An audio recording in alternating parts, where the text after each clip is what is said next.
Quiero hablarles de un tema que he llamado de la caída al crecimiento. De la caída al crecimiento. Y vamos a hablar hoy acerca de de Marcos. Vamos a tomar el ejemplo de Marcos y vamos a ver cómo es la progresión de un hijo de Dios que crece, de un hijo de Dios que tiene revelación y de un hijo de Dios que sirve a Dios. Porque el sentido de la vida cristiana es solo uno, ¿sí? Y es que tengamos comunión con el Señor y que le sirvamos. Fue lo que el Señor le dijo a Israel, por ejemplo. Le dijo que teman mi nombre y me sirvan.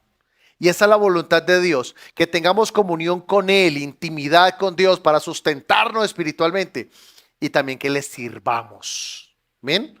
Cada vez hay personas que a veces les cuesta mucho aprender a ver al Señor. O sea, hay gente que a veces ve más al hombre, tiene sus ojos más puestos en el hombre, ¿sí? Y entonces, por ejemplo, por eso, digamos, no pasa aquí que está orando, Señor, gracias, y de pronto está en medio de la oración, le da por saludar al uno, le da por saludar al otro, ¿sí me van a entender? Porque nosotros tenemos que aprender a ver al Señor. Por eso hay gente que a veces le cuesta sembrar. ¿Por qué le cuesta sembrar? Porque veas al hombre, no ve al Señor, ¿sí? Entonces, por ahí hay gente por eso a veces que le cuesta tanto la fe, porque ve al hombre, no ve al Señor, que es el que hace los milagros, que es el que sana, que es el que restaura. Por eso quiero que hablemos de este tema con Marcos y vamos a ver la progresión de Marcos. Cómo empieza Marcos y los tropiezos que tuvo para llegar a ese propósito perfecto de Dios en su vida. Y quiero empezar diciendo lo siguiente: la vida cristiana es una carrera. Pero la vida cristiana, como hemos dicho, no es una carrera plana, ni es una carrera de 100 metros o 200 metros. La vida cristiana es una carrera ¿de qué? ¿Cómo la imaginan ustedes? De obstáculos, que hay que superar obstáculos, hay que superar pruebas. Y en las carreras hay momentos donde hay calor, donde hay cansancio, donde hay sed, como la que yo tengo. Si me regalan un vasito con agua o algo, por favor. Sed, hay deseo de rendirse. O sea, eso es lo que es la vida en Cristo. La vida en Cristo es una progresión. ¿Qué significa una progresión? Significa que no siempre estás abajo, no siempre estás arriba, pero que la idea es que nosotros vayamos creciendo en Él. Esa es la idea de la vida en Cristo, que vayamos creciendo en Él. Diga conmigo, creciendo en Él. Amén. Que crezcamos en Él. Y quiero empezar este pasaje, esta enseñanza de de Marcos, con 2 Timoteo capítulo 4, versículo 11. 2 Timoteo capítulo 4, versículo 11. Y dice así la palabra del Señor. Está hablando el apóstol Pablo a Timoteo. Y Pablo dice esto, dice: solo Lucas está conmigo. Toma a Marcos y tráele contigo, porque me es ¿qué? ¿Cómo dice? Porque me es útil para el ministerio. Dice, me es como útil para el ministerio. Aquí hay dos palabras que son interesantes, preciosas. Gracias, Marlecita. Primero, me es útil. Me es útil. Cuando nosotros hablamos de alguien útil, estamos hablando de alguien funcional. Alguien que funciona en algo. Todos somos útiles. ¿Cuántos somos útiles? Todos. La pregunta es, ¿cuánto estamos cumpliendo nuestra función? Ahí está la pregunta. Todos somos útiles. Todos podríamos ser instrumentos en las manos de Dios. Pero no todos somos funcionales, es decir, no todos estamos activos en el servicio al Señor. Y este versículo usted lo puede leer y puede decir, oiga, pues sí, era útil para el ministerio, pero vamos a ver todo lo que ocurrió en la vida de Marcos para que pudiese el apóstol Pablo decir estas palabras con respecto a él. Y vamos a empezar, y también en Proverbios 24, 16 dice, porque 7 veces cae el justo y vuelve a levantarse. 7 veces cae el justo y vuelve a levantarse. Y vamos a ver el carácter de los hijos de Dios. Y el carácter de los hijos de Dios es un carácter ¿de qué? Que se levanta. Es un carácter que tal vez no quiere decir que nunca tropieza. Tropezamos, fallamos, nos debilitamos, nos cansamos, pero ¿qué hacemos? nos levantamos porque tenemos un llamado. ¿Y cuál es nuestro llamado? Ser útiles al Señor. Ese es nuestro llamado. Ser útil al Señor. Dígale ahí donde usted está. Dígale, Señor, quiero ser útil para ti. Dígale, Señor, quiero ser útil en tus manos. Ahora, hay algo interesante, algo precioso en la vida de Marcos. Uno de los grandes privilegios que hubo en la Biblia. Y es la siguiente. Los evangelios fueron 4. Voy a explicar ahorita rápidamente por qué los evangelios son 4. Pero los evangelios fueron 4. De los 4 evangelios que se escribieron, solo 2 fueron apóstoles. ¿Qué fueron quiénes? Juan y Mateo. Para decirlo en orden, Mateo y Juan. Ni Lucas fue apóstol, ni Marcos fue apóstol. O sea, mire ese privilegio tan grande que le dio Dios a este varón Marcos. Y entre otras cosas, como vamos a hablar ahora, pues era muy difícil que Marcos hubiese podido ser un apóstol. Sin embargo, hay un llamado, hay un privilegio allí. Y a mí esto me bendice porque me habla de Marcos como un hombre de revelación. ¿Por qué un hombre de revelación? Porque la Biblia nos enseña, y aquí, bueno, vamos a hablar, podríamos hablar mucho tiempo sobre esto, pero no tengo tiempo, pero quiero que usted, con esto que le voy a mostrar, ustedes puedan ver por qué Marcos era un hombre de revelación. Los evangelios eran 4, son 4, por una razón muy simple y muy elemental. Y es porque es el cumplimiento profético de una revelación que el Señor le dio, que Dios le dio al profeta Ezequiel en el capítulo 10, versículo 14 de su libro, Ezequiel 10, 14. Usted lo puede leer después. Y resulta que el profeta Ezequiel tiene una revelación que más adelante tiene también el mismo apóstol Juan en el libro de Apocalipsis. Y lo que él recibe, el profeta Ezequiel lo que ve son unos querubines. Y él ve que los querubines tienen unas características, digamos unas alas, etcétera. Y bueno, habla de unas ruedas, unos ojos, que no vamos a explicar ni las ruedas ni los ojos. Pero hay algo interesante en los querubines. Y es que él puede notar que los querubines tenían 4 caras. 4 caras. Una cara de hombre, una cara de león, una cara de buey y una cara de águila. 4 caras. Por eso los teólogos del primer siglo dijeron, los evangelios son 4 porque 4 fueron los seres celestiales que vio el apóstol Juan, que vio Ezequiel, y también porque 4 son las caras de esos seres celestiales. 4 caras. La cara de un hombre, la cara de un buey, de un león, la cara de un buey y la cara de un águila. Y cada uno de estos evangelios representa también, digamos que la Biblia dice que el Señor cabalga sobre los querubines, hablando acerca de que los querubines reflejan el carácter de Cristo, reflejan el carácter de Dios. Y el Evangelio de Mateo, para no alargar más y tal vez más adelante podamos ver un estudio un poco más profundo de esto, pero el Evangelio de Mateo representa una de las primeras caras de los querubines, que es la cara del hombre. ¿Y por qué lo sabemos? Porque lo primero que menciona el evangelista Mateo es la genealogía de Jesús, revelando que su humanidad.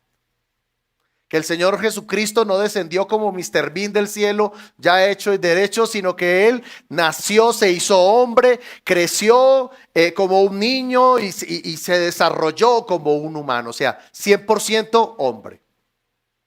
Luego, el Evangelio de Lucas, vamos a saltar Marcos voluntariamente para terminar en Marcos. El Evangelio de Lucas refleja a Jesús como el siervo perfecto, como el buey. Y lo sabemos porque el Evangelio de Lucas empieza con un sacrificio. El sacrificio que ofrece Zacarías en el templo, a través del cual recibe la revelación del nacimiento de Juan el Bautista. Y sabemos nosotros que Jesús es el Cordero perfecto de Dios. El Evangelio de Juan es el Evangelio que, digamos, está relacionado allí con el águila. porque el águila, es el animal que se remonta sobre las alturas, etcétera, y habla de la divinidad de Jesús, de su carácter sobrenatural, de su carácter no terrenal, sino sobrenatural, superior. Y lo sabemos porque el mismo apóstol Juan en el capítulo 1, versículo 1, él dice, en el principio era el verbo, y el verbo era con Dios, y el verbo era Dios. Y entonces ahora nos queda Marcos. Ya vimos cómo describieron a Jesús como hombre, cómo lo describieron como siervo, cómo lo describieron como Dios poderoso. Pero ¿cómo describió Marcos a Jesús?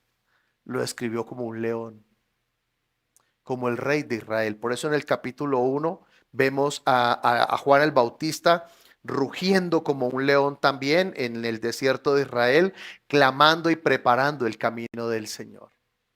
Y entonces me bendice esto porque encontramos que Marcos, aunque muy, bueno, se habla, digamos, se habla más de otros apóstoles, de él se habla un poco, no es mucho lo que podemos saber de él, pero yo descubro que Marcos era un hombre de revelación.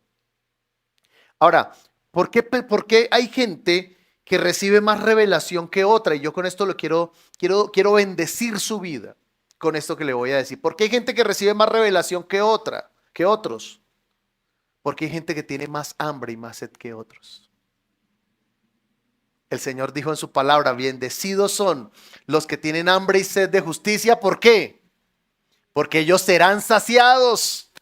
O sea, si yo quiero ser saciado, ¿qué necesito?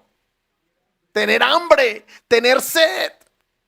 Y me bendice esto de Marcos porque toda esta revelación que recibe él a través de la palabra y todo y cómo fue construido su evangelio. No vamos a hablar mucho de esto porque, como les digo, no es una enseñanza muy súper profunda. Quiero dejarlos un poco picados para que usted diga, quiero leer el evangelio de Marcos, quiero aprender, quiero crecer, quiero recibir revelación.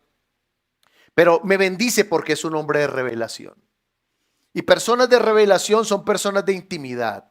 Y personas de intimidad son personas que viven sus procesos con Dios. Y vamos a ver este proceso de este varón tan interesante. Y vamos a empezar con algo, con una afinidad tal vez física que tenía este hombre, este varón Marcos.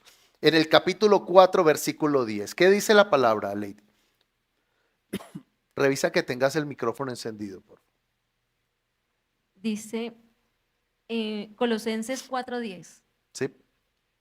Aristarco, mi compañero de prisiones, os saluda, y Marcos, el sobrino de Bernabé, acerca del cual habéis recibido mandamientos, si fuere a vosotros, recibidle.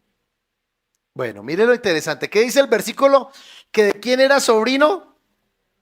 Nada más y nada menos de Bernabé, uno de los grandes varones y apóstoles no fundacionales del Nuevo Testamento, Bernabé, compañero de misión del apóstol Pablo. O sea, un hombre que tenía ahí un tío, me imagino un tío ahí motivándolo, enseñándolo, pero hay algo interesante en la vida de este Marcos, y es su primer tropiezo. Ya hemos visto, era un hombre de revelación, recibió la revelación del evangelio. Mire, no hay evangelio ni de Tomás, no hay evangelio ni siquiera de Pedro, hay evangelio de Marcos. Ahora, ¿por qué se acepta el evangelio de Marcos? Porque, como vamos a ver más adelante, Marcos escribe su evangelio bajo la cobertura o el acompañamiento de Pedro. O sea, un hombre bien acompañado, ¿no? Ya lo vemos con Bernabé, ya lo vemos con Pablo, ya lo vemos con Pedro, o sea, lo vemos con los duros, ¿sí? Y aquí aprendemos algo.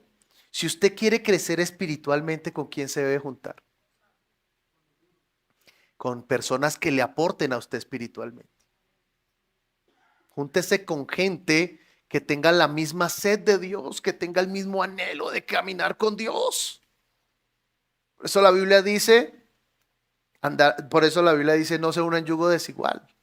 Hay gente que no crece espiritualmente porque a veces ¿con quién se juntan? Con el más disipado, el más recochero, el más desordenado. No, si usted quiere crecer espiritualmente, ¿con quién se tiene que juntar? Con personas que le bendigan. Pero vamos a empezar, ya hemos hablado un poco como del final. Pero vamos a ver una situación muy curiosa que ocurrió aquí en Marcos capítulo 14, versículos 51-52, la noche en que Jesús fue tomado preso. Vamos a ver lo que ocurrió aquí. Marcos 14, 51-52. ¿Qué dice Lilianita? Pero cierto joven le seguía, cubierto el cuerpo con una sábana, y le prendieron. Mas él, dejando la sábana, huyó desnudo. Bueno, miren lo interesante de ese versículo. Llevaban al Señor, lo llevaban los pretorianos, los soldados romanos, lo llevaban, y dice aquí que iba cierto joven. La palabra latina que se usó allí fue la palabra adolescent, lo cual significa que era un adolescente, quizá unos 13, 14, 15 años. Por eso no era posible que Marcos hubiese podido ser uno de los discípulos de Jesús, de los apóstoles. Porque ¿qué era cuando Jesús estaba en su ministerio? Un niño, un adolescente, ¿ya? Y entonces aquí hay algo interesante que es, va y dice que va un joven, un adolescente, cubierto con una sábana porque era de noche, tal vez estaba haciendo frío, y iba así de lejos. Y cuando dijeron, este era uno de esos, le echaron mano, ¿qué hizo? Dejó la sábana y salió corriendo. Salió corriendo. Y nosotros a veces es interesante porque el nombre Marcos, ¿sabe qué significa? El nombre Marcos significa fuerza, firmeza. Eso significa Marcos, fuerza, firmeza. Pero ¿vemos fuerza y firmeza en este pasaje? No. ¿Qué vemos? Debilidad, fragilidad, temor, miedo, echó para atrás, ¿sí? Y vamos a hablar un poquito ahora acerca de quizá por qué él echó para atrás. Vamos a ver un poquito por qué él echó para atrás, porque este Marcos echó para atrás 2 veces en su vida. ¿Por qué sabemos que fue Marcos? Porque los apóstoles y los escritores del Nuevo Testamento tenían un hábito, tenían una costumbre. ¿Cuál es la costumbre? La costumbre era citar ciertas cosas, pero no decir que eran ellos. Entonces, en el Evangelio de Juan vemos a un joven recostado en el pecho de Jesús. Todos sabemos que quién era ese, Juan. Sin embargo, Juan no dice que era él. Él dice, uno de los discípulos a quien Jesús amaba. ¿Sí notan lo interesante? Y entonces, por qué sabemos que este joven que salió huyendo desnudo, no en pantaloncillos, no piense eso, no, sino que en los tiempos bíblicos ellos usaban como dos trajes, usaban como un manto externo y un manto interno. Entonces lo que él hizo fue, salió corriendo como en esas batas que usted ve en las películas de por allá de la Edad Media, así que se ponían esas pijamas así, más o menos como así. Entonces, ¿por qué lo sabemos? Por 2 razones. ¿Por qué sabemos que era Marcos? Número 1, porque nadie más registra ese evento de ese joven que salió corriendo. Luego, si nadie más lo registra, ¿por qué es? Porque era él. Y número 2, ¿por qué sabemos que era Marcos? Porque sigue la misma, digamos, costumbre del apóstol Juan, citar ciertas cosas sin decir que era él. ¿De acuerdo? Entonces, este hombre, que su nombre significaba fuerza, firmeza, pues al comienzo no era tan así, no era tan fuerte, tan firme. Ahora, veamos un pasaje que se encuentra en el evangelio, en el libro de Hechos, capítulo 12, versículo 12. Hechos 12, 12. Y habiendo considerado esto, llegó a casa de María, la madre de Juan, el que tenía por sobrenombre Marcos, donde muchos estaban reunidos orando. Bueno, miren lo interesante de este pasaje, porque Marcos era conocido como Juan Marcos. Él era conocido como Juan Marcos. Y lo interesante de esto, sí, era sobrino de Bernabé, claro que sí. Pero aquí vemos un detalle tremendo, que su casa era una casa ¿de qué? De oración. Y entonces aquí aprendemos algo. Personas de revelación, ¿dónde se forjan? ¿Dónde se forman? En medio de la oración, en medio del servicio, en medio de la adoración, en medio de la alabanza. aquí en este pasaje que acabamos de leer fue la noche en que Pedro es liberado sobrenaturalmente de la prisión. ¿Y Pedro para dónde se fue? Para la casa de María, la madre de Marcos. ¿Sí? Y en ese lugar, ¿qué estaban haciendo? Orando, orando. Hay gente que a veces quiere ver la gloria de Dios. Hay gente que quiere ver el poder de Dios manifestándose en su vida. Pero no hay poder sin oración. No hay poder sin oración. La oración provoca la gloria de Dios. La oración provoca el fuego de Dios. La oración provoca la revelación de Dios. Siervos de Dios se forman en ambientes de oración, de adoración, de servicio. Ahí es donde se forman los hombres de Dios. Es interesante que, por ejemplo, el profeta Elías, el profeta Eliseo anhelaba el manto de Elías. Anhelaba el manto. Y por eso cuando Elías sube al cielo y cae su manto, Eliseo coge el manto y luego toca las aguas y el río también se divide y es como la misma unción. Pero ¿por qué el manto de Elías era tan valioso? ¿Por qué el manto de Elías era tan sobrenatural? Porque era el manto que Elías cargaba para estar a solas con Dios. O sea, la gente a veces piensa que el manto de esos hombres era como una ruana. Y no, era su manto de oración. ¿Qué tocó la mujer que fue sana del flujo de sangre en Jesús? Fue su manto de oración. No fue, la gente piensa, no le tocó como tocarle un pantalón, el jean al Señor. No, le tocó fue un manto de oración. Porque Jesús, como buen judío, oraba con la cabeza cubierta, como todos los judíos. Jesús fue judío. No piense usted que Jesús fue judío, pero no vivió como judío. Jesús vivió como judío. Pero cuando nosotros vemos unción en Elías, ¿por qué? Por una vida de oración. Unción en Jesús, ¿por qué? Por una vida de oración. Unción en Moisés, la Biblia dice que cuando Moisés descendía, ¿qué pasaba con su rostro? Resplandecía. ¿Cómo se llama eso? Unción. ¿Pero qué estaba haciendo Moisés allá en el monte?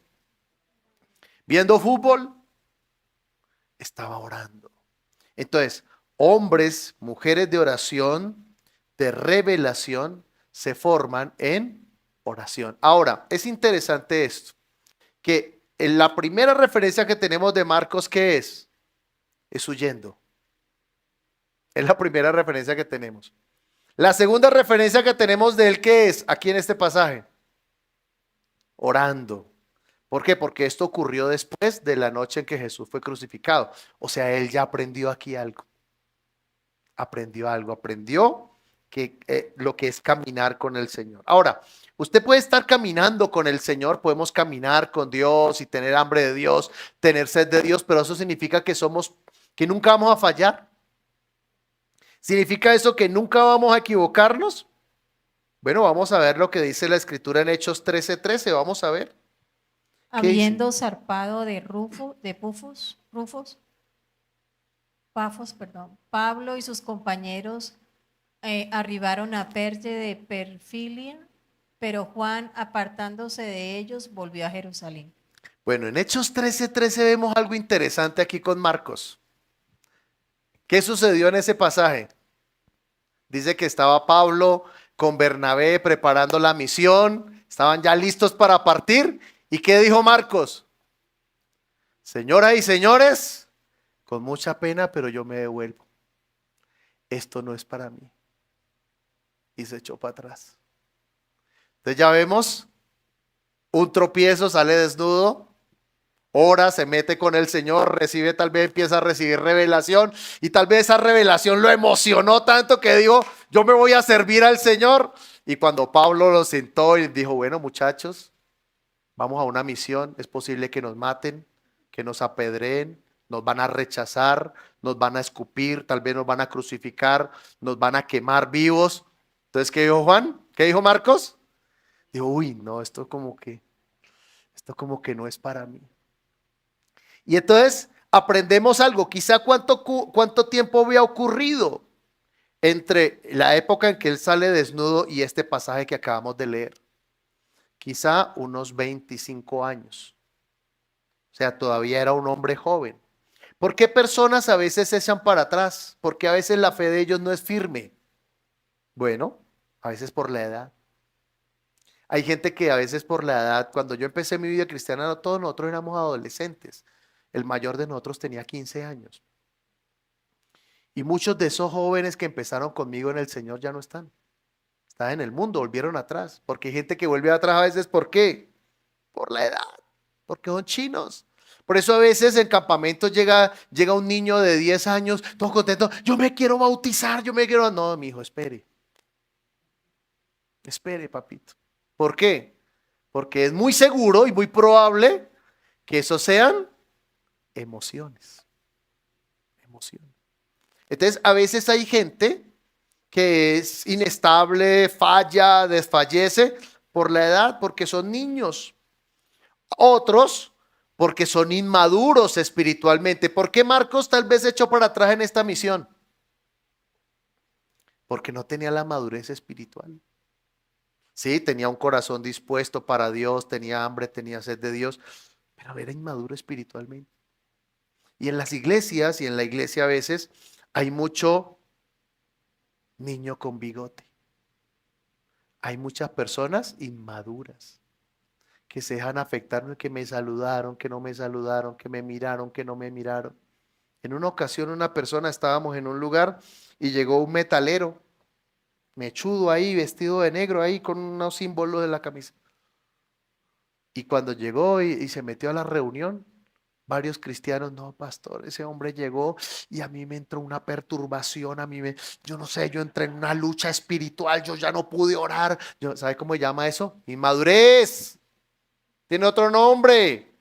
Porque la Biblia dice, mayor es el que está en mí que el que está en el mundo. El que debía estar perturbado, ¿quién era? El metalero. ¿Por qué no se perturbó? Porque estaba en medio de puros inmaduros. Y no me miren así que estoy predicando bien. Hay mucha inmadurez. No, que ya esto ya me robó la paz. Hombre, ¿qué es eso? Y se echó para atrás. Ahora, personas se echan atrás también por falta de comunión con Dios. Porque su comunión, sus raíces en la presencia de Dios no son firmes, no son profundas. El Salmo 1 dice que bienaventurado el varón que y dice será como árbol plantado junto a corrientes de aguas. ¿Árbol qué? Plantado, dice árbol. Dice será como un chamisito plantado. O sea, cuando hablamos de árbol, estamos hablando de algo completamente establecido que ha echado bien sus ramas junto a corrientes de agua. Personas también se debilitan porque les falta formación, les falta someterse a un liderazgo maduro. Y tal vez eso fue lo que pudo haber ocurrido eventualmente en la vida de Marcos. Aunque este último punto lo dudo, porque ya vimos que estaba con Pablo, ya vemos que era sobrino de Bernabé y aún así echó para atrás. Y a veces hay gente que cree, no, yo escucho predicaciones de fulano de tal por YouTube y hago estudios. Bueno, hasta un cristiano que tiene raíces, no siempre es así. Y entonces echó para atrás Marcos, segundo tropiezo, echó para atrás. Pero después vuelve a coger ímpetu, vuelve a coger impulso. Y veamos lo que dice Hechos 15 del 37 al 39. ¿Qué dice? A ver. Y Bernabé quería que llevasen consigo a Juan, el que tenía por sobrenombre Marcos, pero a Pablo no le parecía bien llevar consigo al que se había apartado de ellos desde Panfilia, y no había ido con ellos a la obra. Y hubo tal desacuerdo entre ellos, que se separaron el uno del otro. Bernabé, tomando a Marcos, navegó a Chipre. Mire ese pasaje tan impresionante. ¿Qué sucedió? Entonces llegó en Hechos capítulo 13, versículo 13, llegó Marcos con sus maleticas. Entonces Pablo, bueno muchachos, aquí va a ser dura esta misión. Vamos a pasar hambre y vamos a pasar tal cosa. Y Marcos, no, entonces, no me llamen, mamá, ¿qué pasó aquí? Ya voy para la casa y se regresó. Pero y se fue Pablo a su primer viaje misionero. En el segundo viaje misionero, aparece otra vez Marcos con las maleticas, diciendo, bueno, no, ¿cómo es lo de la misión? ¿Y qué tal? Y Pablo lo miró y le dijo, tú no vas. Pero ya Marcos no iba solo, iba ¿con quién? Con Bernabé. Y Bernabé, no, sí, sí va. Y Pablo, no, no va. Pero sí va, no es que va conmigo, no, pero entonces tú tampoco vas. ¿Y qué dice el pasaje? ¿Cómo dice el pasaje, Jesús? ¿Que hubo qué? Hubo tal desacuerdo entre ellos, Pablo y Bernabé. O sea, mire el carácter de Pablo. Pablo dijo, no va. No va.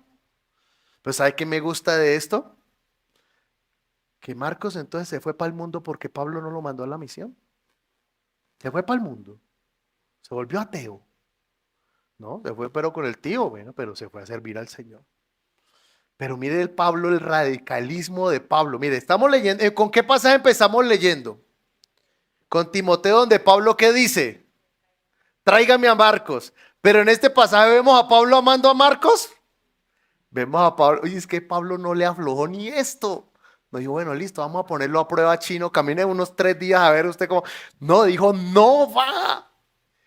Y la Biblia dice, hubo tal desacuerdo. Imagínense ese Pablo. Pablo tenía un temperamento fuerte, un carácter muy bien. Dicen en el libro en la carta a los Gálatas, en el capítulo 1, que Pablo se le paró de frente a Pedro y lo regañó. A Pedro. Pablo nunca conoció a Jesús físicamente. Pedro sí. Por eso Pablo no era uno de los 12 apóstoles de Jesús, no era 12, porque una de las características de los apóstoles del Cordero era que tenían que haber caminado con Jesús físicamente. Tenían que haber estado con Jesús desde el comienzo. Por eso cuando Judas muere, y aquí vamos a hacer un resumen rápidamente, cuando Judas se suicida, porque no muere sino que se suicida, hacen una selección de quienes estuvieron y cumplieron las condiciones que había. Recuerde que en la resurrección de Jesús hubo 500, o sea, la iglesia era ya grande. Pero ¿qué sucede entonces? Cuando hacen la selección, solo quedan 2. Y de los 2, escogen a uno, que fue Matías. ¿Por qué? Porque tenía que haber estado desde el comienzo con Jesús y tuvo que haber visto a la resurrección de Jesús físicamente. Y tuvo que haber visto la ascensión de Jesús. Marcos no cumplía esas características. Y Pablo tampoco las cumplía. Sin embargo, vemos nosotros en este pasaje que Pablo se le para en la raya y le dice, usted no va a la misión. Él va a la misión con su tío, sirve al Señor. No sabemos mucho, la Biblia no dice mucho qué ocurrió allí entre ellos, porque ya en este pasaje es cuando ocurre que Pablo se va con Silas y Bernabé se va con Marcos, su sobrino. Y la Biblia, pues obviamente el libro de los Hechos es escrito por Lucas. Lucas andaba con Pablo, por eso sabemos todo lo de la misión de Pablo. Pero en este pasaje nos damos cuenta el radicalismo. Y mire, si usted quiere ver la gloria de Dios en su vida, y aquí me salgo un poquito de Marcos, pero si nosotros queremos ver grandes cosas en nuestra vida, nosotros tenemos que ser menos permisivos. Tenemos que ser un poco más radicales con las cosas del Señor. Hay momentos donde nosotros somos muy blandengues, donde los cristianos somos muy blandengues. ¿Por qué? Porque pensamos, no, es que yo le digo a esta persona, esto se va a ir para el mundo, se va a apartar, mire. Si se va para el mundo, ¿era por qué? Porque no conocía al Señor. Punto. Yo creo que Pablo también le apretó las tuercas. Bueno, ¿usted de qué está hecho, hermano? Usted no sirve para andar conmigo. De pronto Pablo lo estaba poniendo a prueba. Pero aquí entonces, y podríamos hablar muchas cosas, pero quiero que terminemos ya con este breve estudio, porque estamos hablando de Marcos, de la caída al crecimiento. Entonces vemos a Marcos huyendo cuando le quitaron la sábana.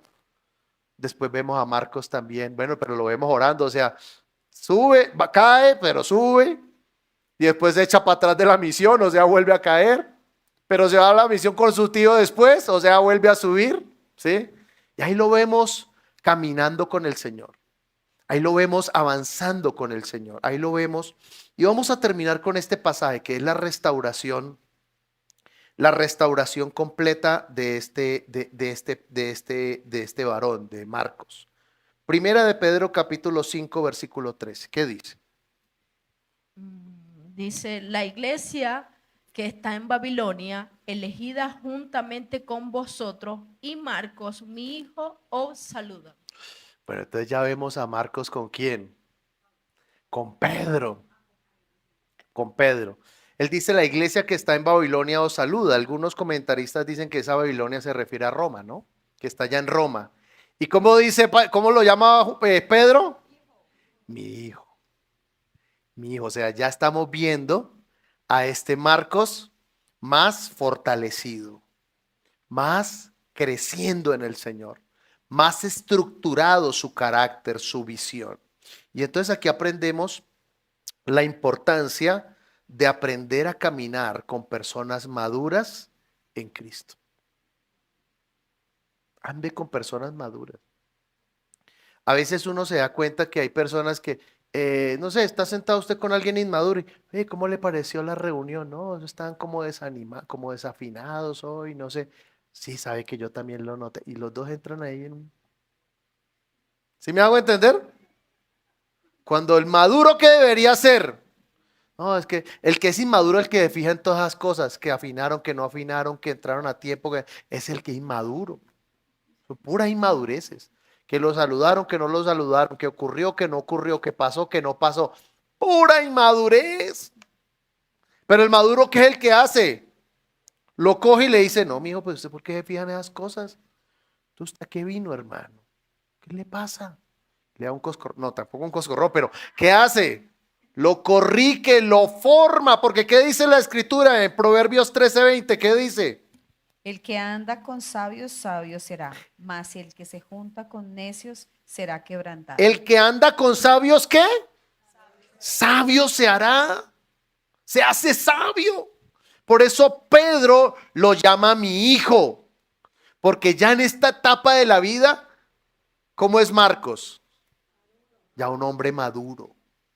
Ya un hombre que, ese niño que dejó la sábana corriendo, ese que echó para atrás en la misión, ese que después ya quería hacer lo que quiso hacer, ya ese hombre ya estaba curtido, curtido, curtido para que Pablo, para que Pedro lo pudiera llamar mi hijo, era porque tenía ya que ser un hombre muy lleno de Dios, un hombre ya muy fortalecido en su carácter. Y eso es lo que Dios está buscando en todas las generaciones. Todas las generaciones. Hay gente que todos los días dice es que, Señor, así como Moisés vio, Señor, la zarza ardiendo, así muéstrame la zarza. ¿Cuántas veces vio Moisés la zarza? Una. Y luego todavía cristianos pidiéndole 10, 20, 30 señales al Señor. ¿Sabe cómo se llama eso? Inmadurez. Por eso no hay revelación.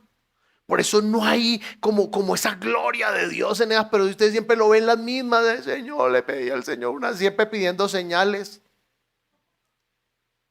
Siempre pidiendo señales. La Biblia no, así como Josué, como Josué, no, como Gedeón. Gedeón fue el del, ¿cierto? Como el del vellón. Pero cuando usted lee el contexto de la historia de Gedeón, Gedeón era un hombre que no conocía la palabra de Dios. No conocía la Biblia. Y por eso Gedeón, el vellón, Señor, ahí el vellón. Pero los grandes hombres de Dios en la Biblia conocían su voluntad. Conocían su propósito. Y se necesita hombres y mujeres que conozcan el propósito de Dios, que caminemos con el Señor. Que sí, hay momentos donde vamos a huir con la sábana. Que sí, que así hay momentos donde nos vamos a echar para atrás del llamado, vamos a sentir el deseo de volver atrás. Claro que sí. Pero no nos quedamos ahí. Nos levantamos y aceptamos la formación, aceptamos la disciplina, aceptamos la instrucción de Dios. Así que usted si usted quiere crecer en el Señor, si usted quiere, acepte formación, acepte enseñanza, acepte instrucción. En una ocasión conocí a una persona que decía, no, yo no escucho a hombres, yo le digo, Dios, háblame. Yo le dije, buena Moisés, dame un autógrafo.